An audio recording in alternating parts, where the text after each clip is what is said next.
My name is Gina Kirby, like Danielle mentioned. I am a senior sustainability specialist here at Microsoft. Also, my husband served in the U.S. Army, so go Army. And I wanted to take some time just to connect with you all. I have the privilege of serving here at Microsoft as the global co-chair for our military at Microsoft Employee Resource Group. Now, what that is that we have an employee resource group here at Microsoft that is comprised of service members, reservists. We have a lot of reservists here at the company.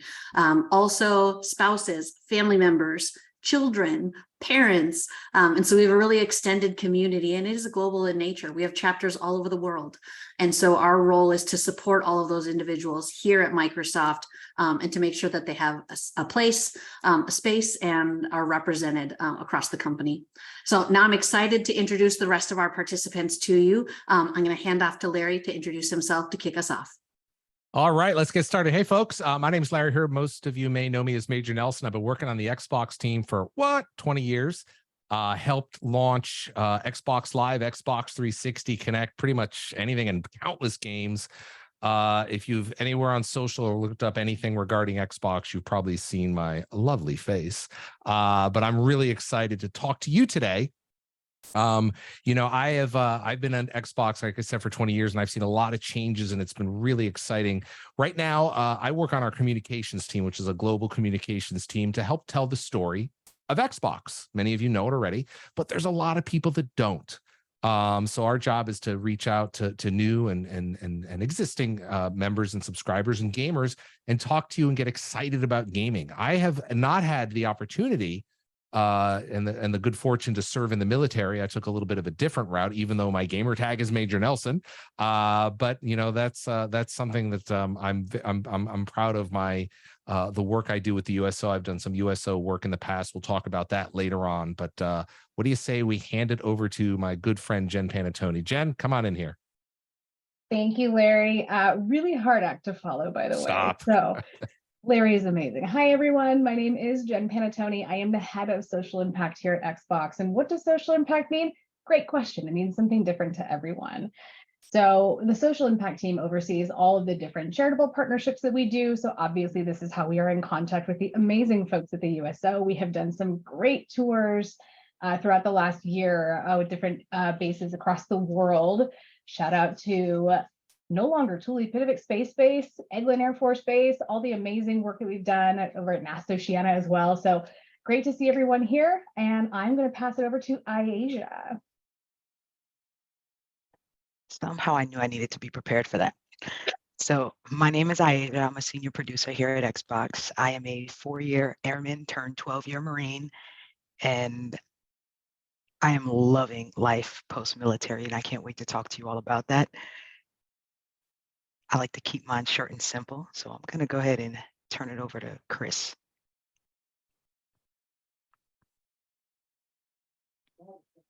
And while I wait on my camera, there we go. Hi, my name is Chris, and I'm actually a technical advisor for the Azure real-time support team.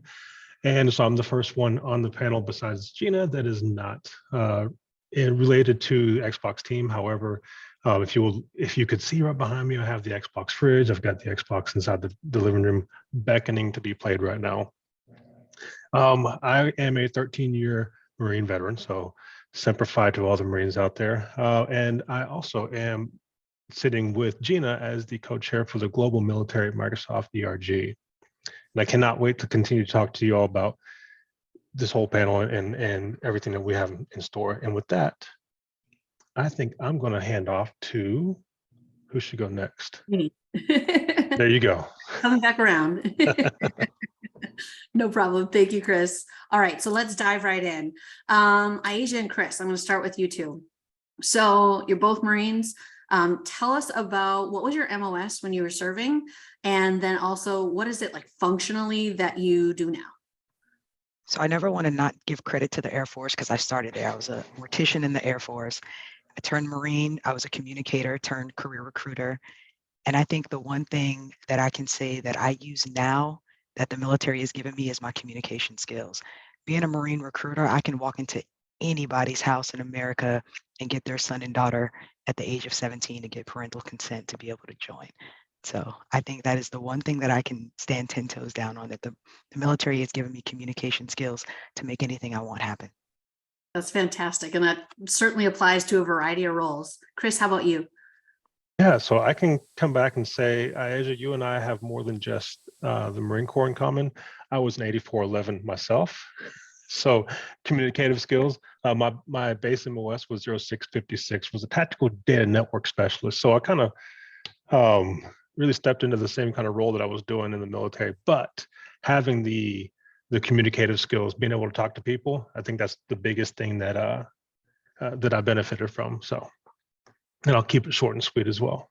No problem. And so, Aisha, can you explain a little bit about, we know your job title now, what do you do functionally in your role? So as a senior producer, think about anything you try to create. There is a process of how do we take it from an idea to an actual product. So on the game side, a producer is taking the idea of, hey, you know what? I want to make a game. All right, cool. Now, what are all the little things that game is going to need? Who are the pieces? Who are the players? Who's going to do the art? Who's going to do the music? Who's going to code it? Just all the pieces. And I feel like an orchestra conductor because I get the gist. And I need this. Give me more of this. Like, so the producer brings the entire game together and keeps the project moving forward. It took 6 days to create the original Minecraft, but it took years to create the product that is Minecraft now. That's amazing. Thank you, Aisha. And Chris, how about you? So we understand your title now and also what your MOS was, but what do you do during your day job? So my day job is, we call it technical advisor, but what I do is I provide the support to our support engineers, the people that talk to our customers that are providing the, this kind of break fix or, problem resolution service. And I kind of help them understand that, some of the things that may be a little bit more technically past some of their expertise. And so we provide this coaching, this kind of mentoring, and it's really kind of really collated into what I did in the Marine Corps, right? Especially as a recruiter. It's just understanding how to have those great communication skills and because not everybody is on the same page as you are technically. And so being able to bring them up to that specific level while also not belittling them, because, we're all in different stages of our career. And, doing that and just uplifting everybody around you. So my job is pretty much a consultant for our internal employees. That's fantastic. Thank you, Chris. And what I love about what you both just kind of explained and talked about was the reality that your MOS in the military, and this is a misconception that a lot of people have, is that you may be like a one-trick pony or your career skills are in a box and that's all you can do. But that's not actually true. And I think you guys are surfacing something that we see consistently, is that you're not one-dimensional. And so let's take a moment here and let's talk a little bit about how that skill transfers over. And I'm actually going to go first to you, Larry. Tell us a little bit about a skill that you've had that is in any of your other roles that you're now taking advantage of and you use every day. Yeah, I mean, my degree is in television, radio, film production. So I went to Syracuse University and I learned how to tell stories. I first learned how to tell stories in radio, because in radio, you don't have any video. You just have your voice and you have the words on the page, and bringing those to life in people's mind, their mind's eye, is really what it was about. So when I came to Microsoft, my first job at Microsoft, I was the editor-in-chief of an early music service before iTunes and certainly before Spotify, et cetera. And I was, telling stories about the musicians and things and so forth. But that's when I transitioned over to Xbox, and the Xbox team's like, hey, will you help us, basically help the community? And so I basically brought my storytelling skills to the community, because this gaming community wanted to hear about Xbox. They wanted to hear about the games. They wanted to hear about the console. They wanted to hear about our controllers. So I was able to tell stories. It's one thing to say, well, yeah, this controller has, 27 buttons and it does this, got a bad, but no, you want to romance. You want to tell about the design. Why is this button here? You want to tell us stories about what we're doing. So that's where I really leaned in. And now working on the communications team with one of the best communications team in the world, is we're able to do that time and time again and tell the stories, whether it's a small little story about the type style in a game, or something larger about perhaps our sustainability efforts across the company? That's fantastic. Thank you, Larry. Jen, how about you? Yeah, it's a good question. My degree's in linguistics, which isn't exactly relatable or translatable to anything over here. So for me, some of the skills that I've brought that are really helpful, for all intents and purposes, my role is a program manager, and everyone on my team is a program manager or a producer in game parlance. So it may sound really boring, but organization has been really important because the social impact team does a lot of different stuff. I usually have this YouTube video I send to people. I think it's from the Dodo, of where there's a line of kittens and the person's trying to keep all the kittens in a line. Sometimes it feels like my job because there's like 3 kittens that come out here and you pull them back in line. It's really trying to keep everything on track. For example, the team is launching, I think, 5 campaigns in 6 weeks right now. We just did a partnership with Seattle Aquarium, so we have to keep tabs on that. And then also any of the other stuff that we're doing. So having the ability to really keep track somehow, I know that sounds really kind of underrated, but as a producer or a program manager, just being able to keep everything straight and keep it all kind of in organization is really, really important. Absolutely. And you know what? I bet there's some people in our audience right now who are thinking, you know what? I already do that. Like, I've got that down pat, or like, that's something that I really excel at, that I've already experienced in. So it's good to understand that that actually does translate and it plays forward into what you're doing. Aisha, how about you? I'm going to get Jen an Xbox jersey that says cat herder on the back, because that's pretty much what she told me she does. So for me, so my undergrad is in criminal justice. My grad is in an MBA. Something that I say that I saw last week, I got to volunteer with the undergrads, and they're undergrads from all over USC. And the first thing I asked were, who are the gamers? Because we were doing these exercises that they had to do as a team. And I could spot every single gamer, because every time there was an activity, the gamer said what they were doing out loud, what their next move was, what they observed. And I was just like, and everyone was like, how did you know? And I said, well, gamers typically, when they're playing, they have their headsets on, they have their controllers, and they're talking and they're strategizing with their friends, with their groups. I said, so it was very easy for me to pick out the skills that you picked up from gaming and how you apply it to a real life scenario. And I think that's one of the things that I do, is that I look at everything from a very high level approach, very strategic. I love courtside seats, but sometimes I really like to be in the skybox and just watch everything play out and go, man, that should have did one. That should do this. And that's where I really get my passion from, like just watching everything play out. That's great. Thank you, Aisha. And Chris, how about you? It's kind of hard to top what all 3 of y'all come up right before me and said, but and I'm going to kind of piggyback off of what Aisha said. It's I thrive off that kind of big picture deal, right? Where you're looking and you're seeing everything, and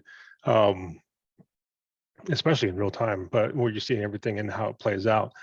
Sometimes it's easy for me to get stuck on the sideline and just tunnel vision into one thing.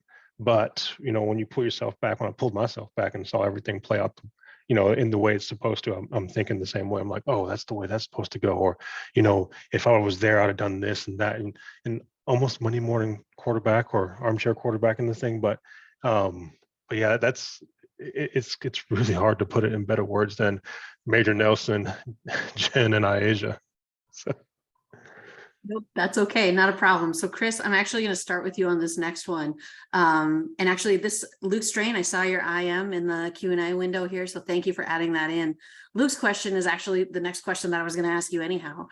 And it's because it's tough when you're out in the job search to know what the role translates to that you're applying for potentially. Like, you see a job title and you see a job description. What do you actually do in your day job? And am I qualified for that? And so, Chris, let's start with you. What guidance would you give to somebody about how to determine which role to seek out? And then, Aisha, I'm going to go to you next before we stop at Jen. But Chris, what would be a guidance that you would have, or a tip that you would have about how do you know which role to go after? Gina, that's a great question, by the way, because It matters to every veteran that is transitioning out, every military member transitioning out, right? And there's a few different ways I kind of advise on this. One is to look at things that are military to civilian skills translators, because there's a lot of things that we've learned in our specific MOS or specific job that aren't necessarily easy to translate into civilian experiences, right? Take, for example, somebody who's an 0311 in the Marine Corps, an infantryman.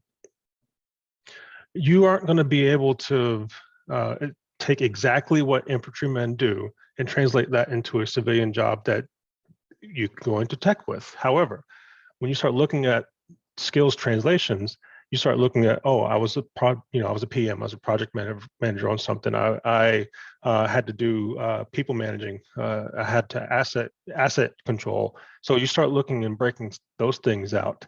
Then it becomes a lot more easier to put that into perspective on what you actually did while you were in the military, and then what you could be transitioning out when you get out of the military. Another thing, and the big thing, and y'all are doing it right now in the chat, is get on LinkedIn, share everything that you've done, put everything inside there, put your certifications in. A lot of recruiters will look into LinkedIn just to see what the candidate pool is like, and they'll start addressing some of them. They'll start pulling people in.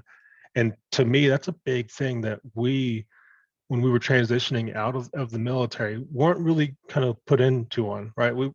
The LinkedIn bug was not really put into our ear as much as it is now.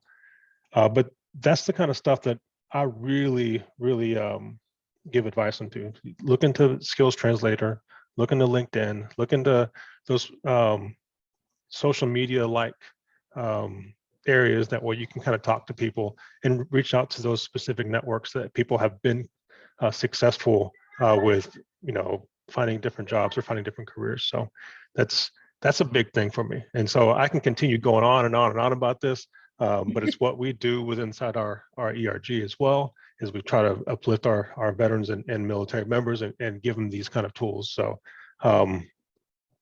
yeah, so if you feel like you want to have more conversations with me about this, reach out to me privately and we can continue the conversation. Thank you, Chris. Aisha, I'm going to jump to you first here because part of the question was actually, how do I translate my MOS into Xbox? And so since you know a lot about now having been in Xbox for a while, how do you translate that from what you do in the military to a role within Xbox potentially?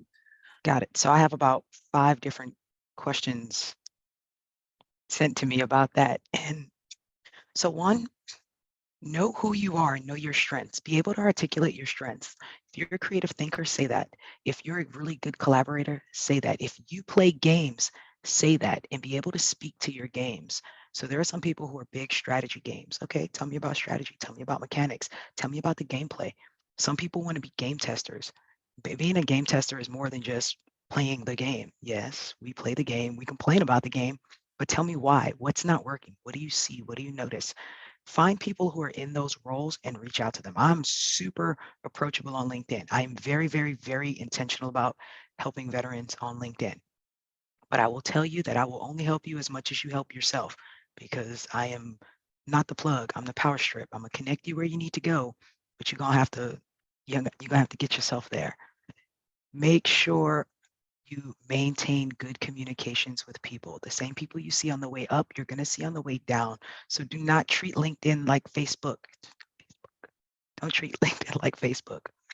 When it comes to adding people, when you are in your transition, your active duty friends cannot answer questions about your transition because they're not there yet. I always say find 3 mentors. Find someone who transitioned within 1 to 3 years. Find someone that transitioned within 5 to 10 years, and then find someone who transitioned like over 15 years. Those are 3 different types of wisdom that you can't get.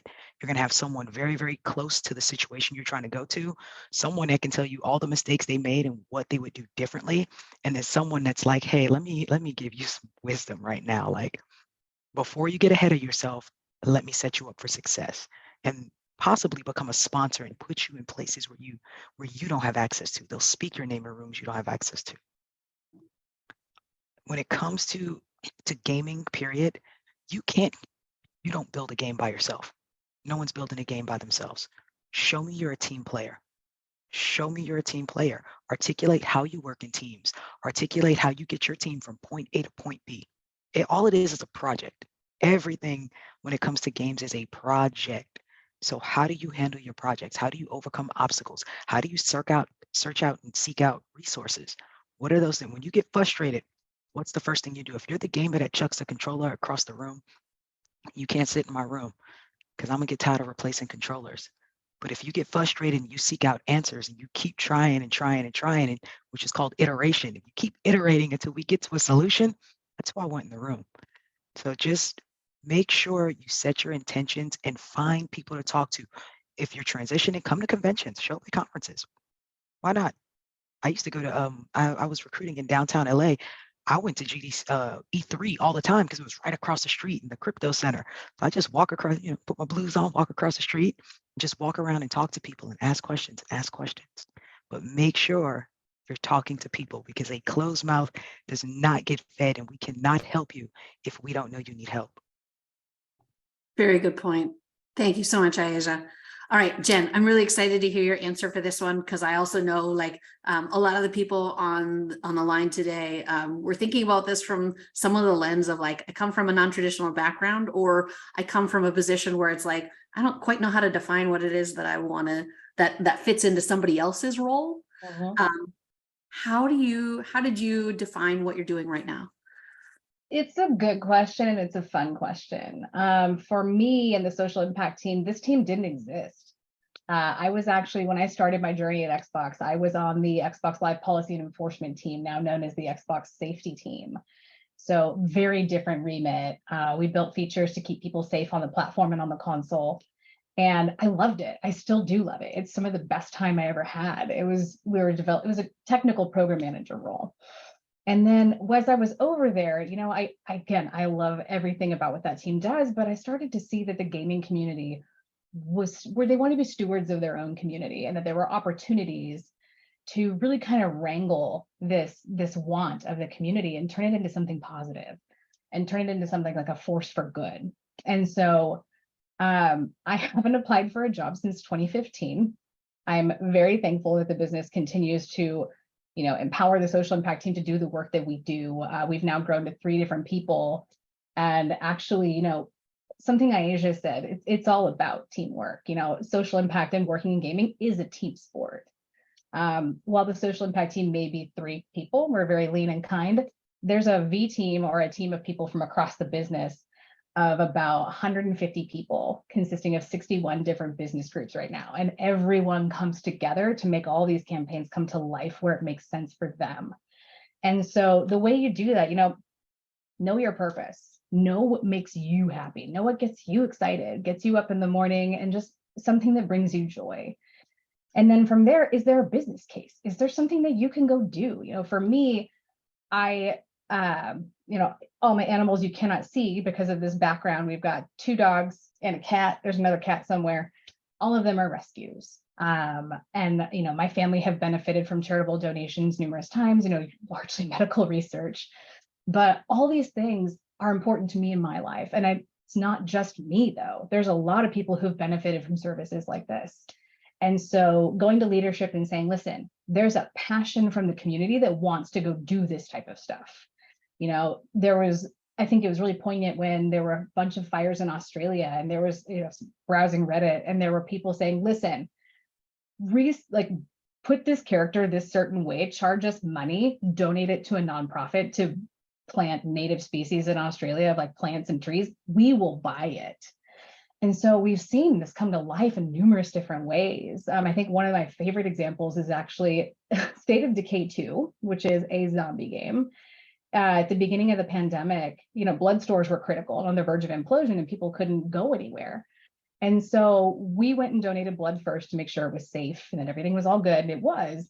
And then 169,000 people signed up to donate blood because of this partnership with a zombie game. And I will talk about that partnership until I die, because it is so amazing. But it's really about, can you find a path with a business objective and a business goal that aligns with the strategy to then making these things come to life? That's, I think, probably the most exciting thing about social impact. And just what the business has empowered everyone to do with this. That's fantastic. Thank you, Jen. Okay, we're going to shift just a little bit, and it's because, Larry, I have a question for you. Yeah. So you're a people leader here at Microsoft, and sometimes it can feel like some of the feedback that people often get, or the people that they have the opportunity to ask questions from, are like myself. They're an individual contributor. I'm not leading teams. I'm not in charge of anybody. So from your perspective, what skills and qualities do you look for when you're trying to find somebody new to add to your team? Well, first of all, there's quite a few of them, but I usually went over them real quickly. I don't want that person throw the controllers either, because I'm not going to be replacing your controllers. Okay, so we need to have somebody that listens and understands, is teamwork. She Asia, you brought them up beautifully. You preempted my whole section, because that's what it's all about. Is it's about finding the right people, but it's not just the individuals. You kind of have to, when you create your team, you got to have the right people. There's certain people are going to have certain strengths, and certain people are going to have these weaknesses that perhaps you can make up with strengths of other folks. So it's about creating this beautiful collection of team members that complement each other and understand each other's strengths and weaknesses. That's something that I look for very clearly. And everybody that I've met coming out of the military has just so many qualifications that are so varied. One of the great examples is I have a gentleman that works directly for me who helps me on a lot of different things. And when I interviewed him, I wasn't really thinking about it, but then I found out he's in the military. And it all made sense. He is, and Jen, I don't want to give his name. Jen knows him very well. He is the perfect complement to me. He's, I can be a little bit fast moving. He is so structured. He's so disciplined. I admire it. It's one of the, we work with a lot of things here at Xbox. Some things, games are secrets. We've got Showcase coming up in a month where we're talking a lot about things that haven't been announced yet. They'll be announced then. Whether it's hardware or software. I run into a situation. He had top secret clearance in the military. He doesn't even tell me some things. That's how well trained he is. I'm like, no, Richard, you can tell me. No. But no, he is very buttoned up, and he's amazing. But again, he complements me in a lot of different ways, and together we make a great team. So we talked about talking about your strengths and understanding what those things are. It's also important to understand what team it is that you're interviewing with. When you're having that interview, say, hey, tell me a little bit about the team that I would be on, and see if you can get some information back from the person you're talking to. That's fantastic. And I love the way that you frame it, which is you're looking for an individual to join your team, but part of what you're also looking for is somebody who's going to be able to deliver synergy to who you've already got. Yeah. Because you're not looking for someone to join a team and then work in a silo. None of us work in silos. We're all in totally different teams, right? But you are looking for somebody who can operate and work and also complement the other people that they're going to be interacting with. So that's a fantastic call out. Thank you. It's certainly something you're spot on. Certainly something that our service members have a lot of skills in. And so that's fantastic. Asia, I want to go to you next. Let's talk a little bit about some of the essential skills that you might want to work on or get ready for as you prepare for that transition, and maybe a little bit more fine-tune also, because I saw the question in the chat here about how does this apply for service members and spouses. And I know something you and I have had the opportunity to talk about is taking ownership of your story. How do you represent yourself, and are you relaying kind of why you're qualified and why you're the right person and the right fit? So I'm going to let you take it from there. You're reading my love language right there. One thing that I never want military spouses to think is that you don't have a job because you're a stay-at-home mom. That's a job. And I will give you a very good example of since I've been at Microsoft, I have brought a lot of service members and military spouses with me, and it was intentional. And there is one military spouse specifically. She was an 18-year stay-at-home mom. Her husband had just retired, and the last of their children just left the house. And I was like, well, how many kids do you have? I'm like talking like we're doing mentorship session. I was like, how many kids do you have? And she says, I have 6. And I was like, why? And then I was like, okay, not why. I said, well, tell me about your kids. What did they do? And she said, well, all boys, they all play sports. I said, okay, do they all play the same sport? No. How do you keep track? Because I got one and that's enough. And I said, well, how do you keep track of that? And she's like, oh, can I show you? And I was like, yeah, sure. And she opens up her Excel spreadsheet and it has her kids, their jerseys, their away games, their home games, who has the carpool, who has the schedule. If it rains, what do they do? I said, okay, this is change management. This right here, all this right here is project management. She knew exactly all the steps that a project manager does. She just didn't have the vocabulary to match the skill set that she was exercising. All I did was teach her the words. That's it. And then referred her to a program for military spouses, well, for military and military spouses to get a PMP certification. And she's at Microsoft. She's been here for 3 years now. But it's things like that. You look at what, it's not about what your title is. It's what do you do?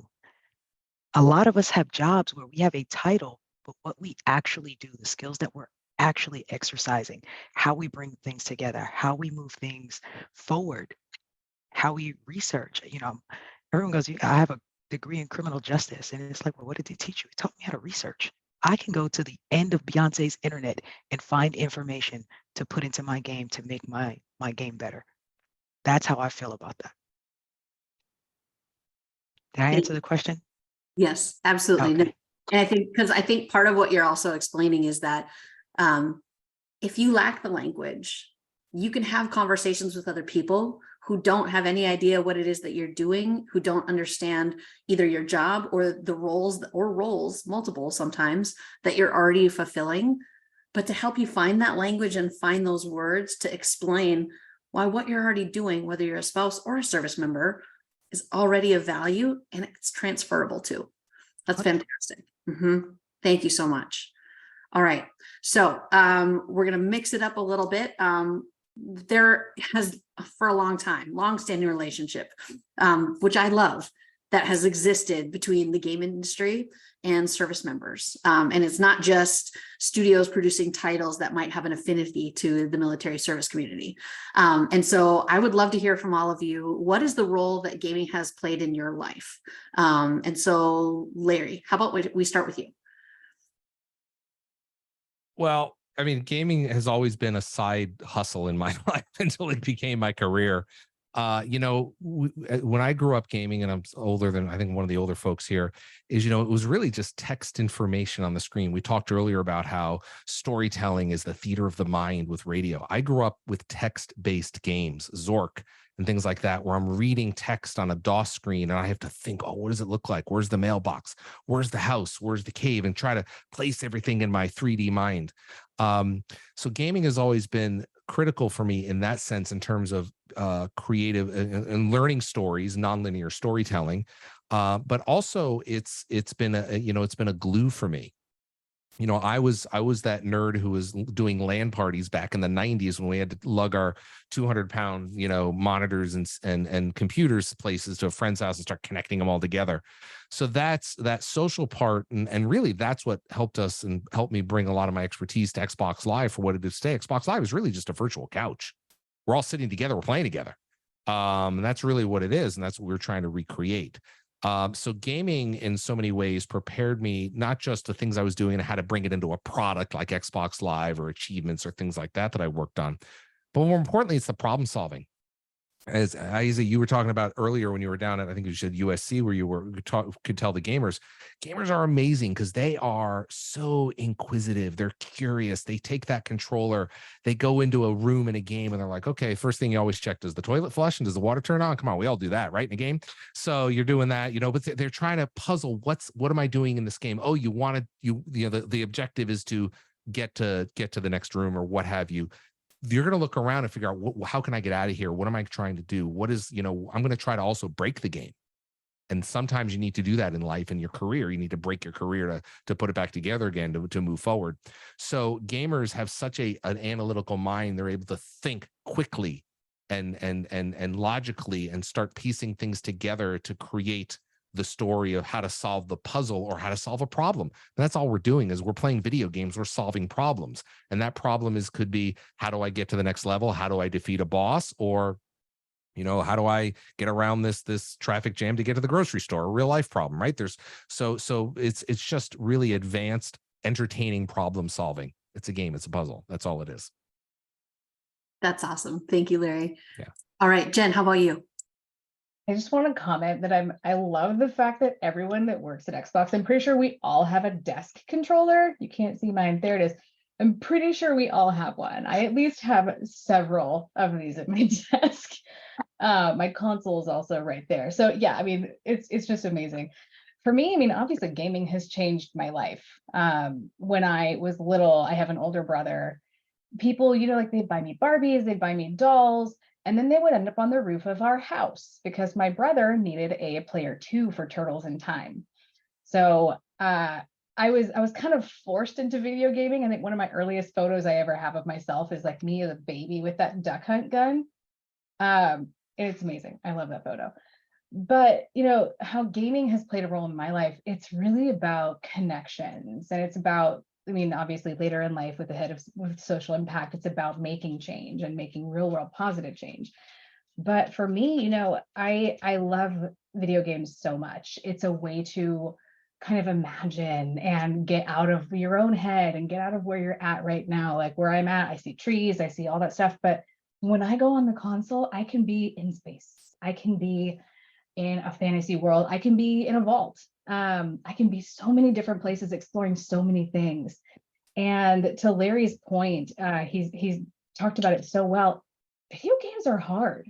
I would love anyone to go through the water temple in Ocarina of Time without a game guide, because I'm pretty sure that's impossible. But it's just amazing to see all the amazing things video games can do. But going back to kind of the connections for a second, that's how I keep in contact with my friends. Every Friday for the last 3 years, me and the same squad have played PUBG for about 6 p.m. to midnight every night. And sometimes we play Halo. One time I actually ran into Larry in a lobby. We were on the same team. It was amazing. But those moments of joy where you sit there and like, that Larry? Like, is that Larry? And you get to have that moment of joy, and then you talk about it later and you start playing games with the group. But it's about the friendships and connections and just all the magic that can happen with gaming. And then obviously going into the social impact stuff and the work that we've done to help raise money for nonprofits, either for humanitarian relief or any of the other causes that we support, or this partnership with USO. It's just amazing to see that gaming has been at the center of all of it. And that is the main connection point. So how can we provide gaming so that people can stay in contact, whether you're up, 750 miles north of the Arctic Circle and you want to stay in contact with your family, your friends, everyone that you love, gaming can be that medium. That's what I got. Is that good? Yes, absolutely. Sorry. And I was struggling with mute button issues. Sorry. Okay. All good. Aisha, how about you? Ooh. So I'm gonna peg off of Jen and say definitely it's the connection piece. I've had the distinction of serving pre and post Don't Ask, Don't Tell split right down the middle of my career.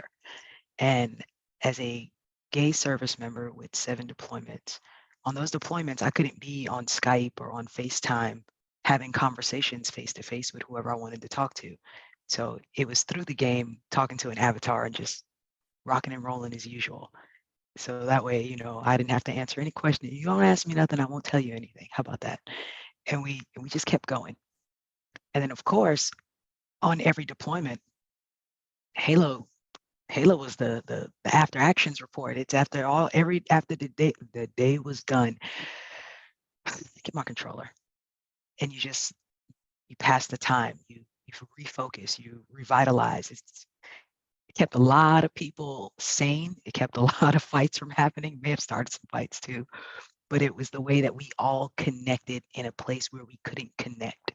And that's it. That's really just games bring people together. There are parents who game with their children when they're on deployment. There are spouses, who game with their spouses while they're gone. Sometimes it's just a way to get back to yourself, because on deployment, you have to be an extrovert because you're around people all day, every day. But sometimes you can just turn internal and just, all right, this one's for me. I don't care if you play solitaire. Game is a connection, whether it's with yourself or with other people. It's a way for you to give back to yourself. Thank you, Aisha. All right, Chris, let's round out with you. What's gaming meant to you? So gaming has a special place in pretty much everybody here on the call's heart, right?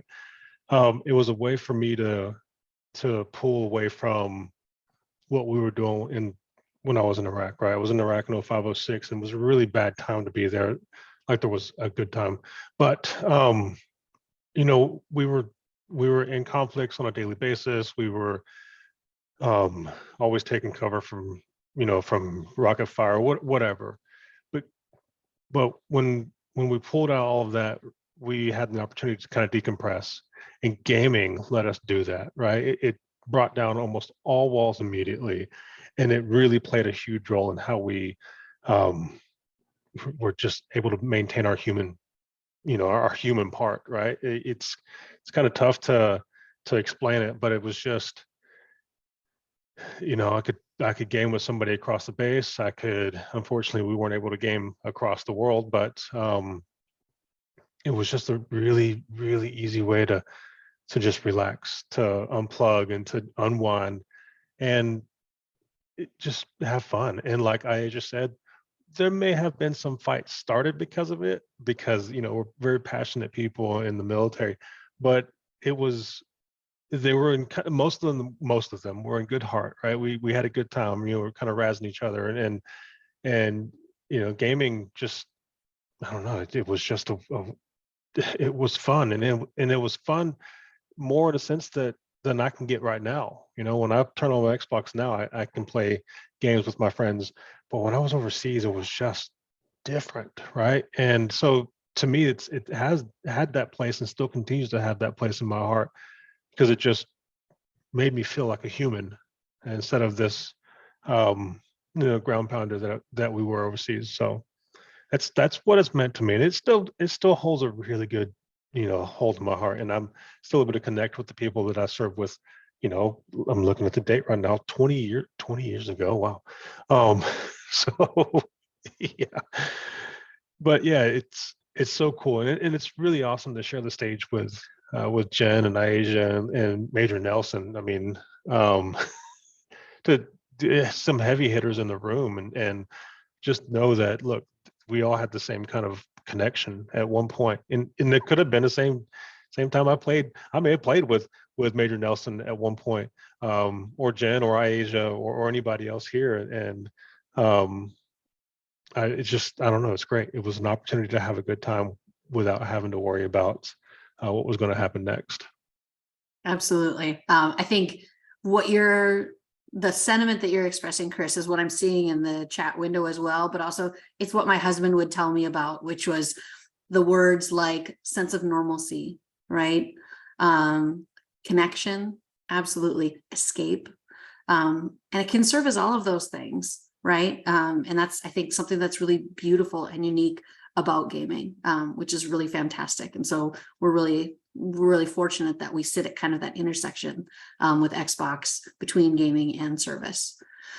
So we've got one more question that I wanted to try and get to just briefly before we open it up for further Q&A, which is we just wanted to talk a little bit about the Microsoft Software and Systems Academy. Now, we did have a couple questions in the instant message window and the Q&A about what the program is. Just briefly, the Microsoft Software and Systems Academy is a SkillBridge approved program. Microsoft delivers that program to service members who are preparing to exit as well as retired. And so it's for those who want to or are interested in entering the technology industry. We provide training and on-ramps as well as interviews to service members and service members and veterans. We previously had two cohorts that were for spouses specifically, and they're examining if we can do that again. But it's to help prepare for entering the corporate workforce. Not everybody ends up entering Microsoft as a result of it, but it is a fantastic on-ramp to enter the technology industry as a whole. And actually, I'm going to have Aisha speak and give some feedback about the program itself, maybe some of the focus areas of what it is, and really what the value is, because Aisha is a graduate from that program. Huge advocate for the MSSA program. If you don't know the MSSA program, Microsoft Software and Systems Academy, you can Google it, it'll pop up. Bing it, it'll pop up. Stay on brand. But So when I say I do things by intention, the reason why I chose that program is because when I said I wanted to get out the Marine Corps, I was going to Microsoft. That's what I said. I'm getting out the Marine Corps to go to Microsoft. That was it. There was no plan B because plan A had to work. Then I started looking for skill bridges that would put me somewhere Microsoft would be. And somehow I found MSSA. Cool. I applied. I got accepted into the program. And I went because it said it guaranteed you at least one interview with somebody from Microsoft. You know, everyone gets an interview with Microsoft. Whether or not you get hired is on you, but you get that at least one interview. And I was like, all right, that's all I need. I'm a recruiter. I'll get hired. So I went in there very focused on what do I need to know? And for me, it was learning the technology. What do we run on? Like, what do we run on? What is this cloud? Learn the words, learn the lingo. And I did the curriculum that was assigned, but I also took it upon myself to start doing a side project just to fully immerse myself in the experience. So that way, when it came time for my interview, while I had zero background in what I was doing in Azure, which is the cloud platform, I was able to talk to the projects that I was doing and how I was leveraging Azure, how I was, troubleshooting, how I was finding resources. Me literally going on LinkedIn and finding people that work in these areas at Microsoft and be like, excuse me, hi, I'm doing a project for school. Can you help me? And getting them to come along on my learning journey to help me. And it was really, really fun. I made a lot of good connections, just being able to just be vulnerable and ask for help. Like there's nothing that goes further in technology if you do not collaborate with people. Like if there's no way around it. You have to learn to work with people and just be like, help. So for me, it was really a way to learn the technology, learn what was going on. And then as I learned the technology, I looked at what everyone else was doing. What's this company doing? What's that company doing? What's that company doing? And just find out, have questions about it. How does this industry affect this industry? What are the things going on? It's really like doing a research paper, because you're looking at the same way when we all joined the military, right? We knew there were 5, now 6 branches of service. And you're like, well, which one am I going to join? And you go to the one you know by name first, right? Whether it was Army, Air Force, Marine Corps, whether you want to be a Guardian at the Space Force or Coastie, you went to the one you knew by name. But you also look to see what the other ones did. Even if you weren't going to join, you're like, I don't want to join that because of this or because of this. You have to do the same thing when you start looking at your next chapter. Like, what's your why? And when you figure out your why, stick to it. Because when you stick to your why, when it gets hard, you'll know why. When it gets frustrating, you'll know why. But the why will not change as long as you remain consistent. Maybe your why does change. Maybe a life situation happens, but you want to make sure that you're still continuing to do the things that you said you were going to set out to do. Be consistent, be relentless. Talk. I don't care if you have to talk to 1,000 people. Keep talking to people until someone hears you. Shake the tree. Shake it. Something's going to fall from it. But I say that to say that I really love the MSSA program because it showed me everything that Microsoft had in a nutshell, because you meet people and you get mentors assigned to you. You get mentors from all over the company. Think about the company is really no different than like a military unit. You have different organizations, different orgs, a brigade, a regiment, platoons, support teams. Like, it's insane the way it's broke down. But once you understand it, you understand it. And when you find people in all these different pockets of the company, you realize you have more than one way to skin a cat. And I'll land my plane there. Thank you, Asia. All right. So I know we have lots of questions, and I wish we had time to get to all of them in the chat window here as well as in the Q&A. But knowing how much time we have left, I want to make sure we're giving you something. We give you an action, right? Service members are doers, right? And so are spouses. Y'all are not going to sit around and rest on your laurels if we can help you out and give you something to go do. So what is each of your guidance to our audience members about how they can prepare, what action can they take as they either continue or as they start to look for their next career move? So Larry, let's start with you. Yeah, thank you. And Aiza once again kind of alluded to it earlier. She's kind of my foil here. I mean, she's just setting me up. LinkedIn. get over to your LinkedIn, buff that thing up. You can that's what a lot, as we've talked about around here, a lot of folks are looking at LinkedIn. So make sure it's got everything on there. What are those interesting certifications that you have and the experience that you have? Show results. Hey, I did this, and it resulted in that. That's the most important thing. So get over there and buff up your LinkedIn and have fun. Thank you, Larry. Jen, how about you? I would say, and this is going to be a little bit interesting, I think, believe in yourself. I'm looking through the chat right now and I'm looking through the questions and I see like, hey, I don't have a tech background. How can I get into gaming? I don't have a tech background. I took a year off between graduating with a linguistics degree and working in corporate world to rescue German shepherds for a year because that just made me happy. And then, just knowing your skills, knowing your strengths, knowing what makes you happy, believe in yourself, because the ability to believe in yourself and actually know, like, I can do this, I believe in this. I think having that mindset shift is so important because then you'll come prepared for everything. Thank you, Jen. All right, Chris, how about you? I think we're gonna beat this dead horse real quick. LinkedIn.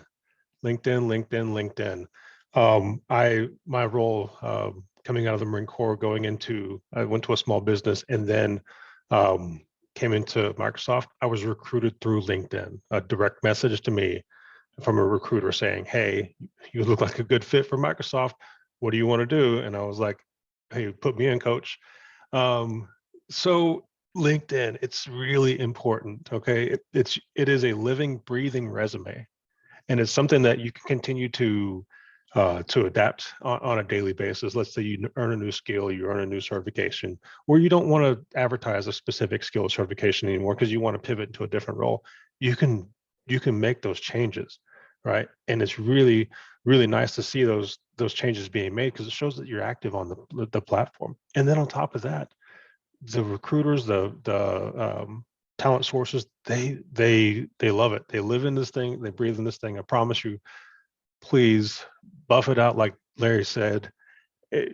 Make it the best thing in the world. Don't treat it like Facebook, please. Treat Facebook like Facebook. But just get on there, follow everybody that you want to follow, be in those circles that you want to be in, because I promise you, you'll see dividends. It will pay in dividends, I promise. Absolutely. Aisha, how about you? Definitely be in the LinkedIn streets. Show up to things like this where you can find people who are willing to take the time to talk to you. If you see it posted, go. It takes $0.00 to reach out, and it takes $0.00 for us to respond. So make sure that you're following up. Someone asked me when's a good time to reach me. When you reach out. Simple. So closed mouth doesn't get fed. Get in those LinkedIn streets. Update. Be very intentional with what you post, because if I'm in your network and I see you posting crazy somewhere else, one, I'm probably going to tell you, hey, we can all see this. And then two, I'm going to be like, clean up your LinkedIn.